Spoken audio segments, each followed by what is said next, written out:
Hey there, Monarch football fans. Ted Alexander at the LR Hill Sports Complex, the football offices, with our season premiere of Wake Up with Wilder. It's our weekly look at the Old Dominion football program. We're here rain or shine, and after Saturday's loss at Liberty, a lot of heads shaking, a lot of stuff going on. Coach, first thought on what was obviously a disappointing performance. It was disappointing, Ted. I'm not disappointed with the effort the players put forth. Obviously disappointed with the outcome. We're 40 minutes into a 60-minute game, and it's a 14-10 game. It's back and forth. Our defense has gone 30 consecutive minutes of shutting them out, stopping them. We just could not get in any sort of a rhythm offensively. And I say that, Ted, 8 times we had the ball on Liberty's 44-yard line or closer to their end zone. So we were moving the ball 300 yards of offense. We just couldn't get the consistency going in this game, and that's what's the most frustrating about the outcome. Was it Old Dominion's lack of execution? Was it Liberty rising to the occasion? Was it a combination? A combination of both. You could feel the atmosphere in the stadium. It was electric there. They were fired up. First ever FBS game, Old Dominion in-state game. So they played with a lot of emotion and passion, which you would expect out of a home team in that environment. So certainly give Liberty a lot of credit, and they've got a tremendous quarterback, wide receiver. We knew going in, they played with great passion in this game, and at 14-10, with 20 minutes to go, they took advantage of opportunities we did not. So it's only one game. The good news is it's still 11 to go. The bad news is, boy, didn't expect that. What do you do to get better? First thing we did, Ted, I got them in the locker room after the game and said, that's what it is. It's one game. We'll go back, we'll study it, we'll analyze it, we'll do what we've got to do.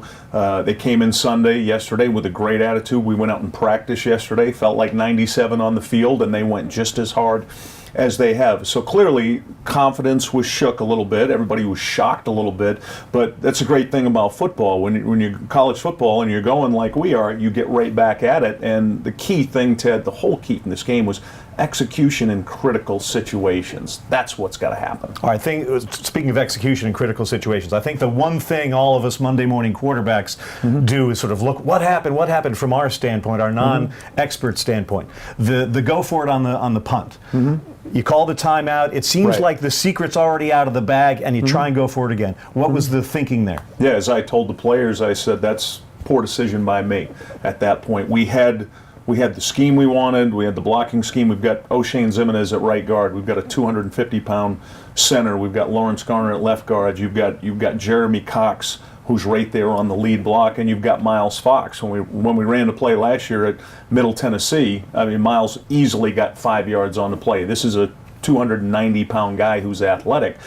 They were in a punt-safe situation, but we had the scheme, we had the size. If I had to do it all over again, as I told the team yesterday, yeah, we're going to change the call and we're going to punt in that situation. So we move on and think about Florida International. It's a conference game this Saturday at Foreman Field at SB Ballard Stadium. Suddenly the Monarchs get the home field advantage, we hope. And we are fired up to be coming back home, Ted. This is a situation where week 2 you're in conference, so right away this game is impactful from the standpoint of it affects you in the league. FIU, a team that was 8-5 last year under Butch Davis, played in a bowl game, and a team that we beat last year on the road 37-30 at FIU. So we know a lot about them. We know their style, how they're going to play in a game that we're excited to. You can't get back on the field quick enough.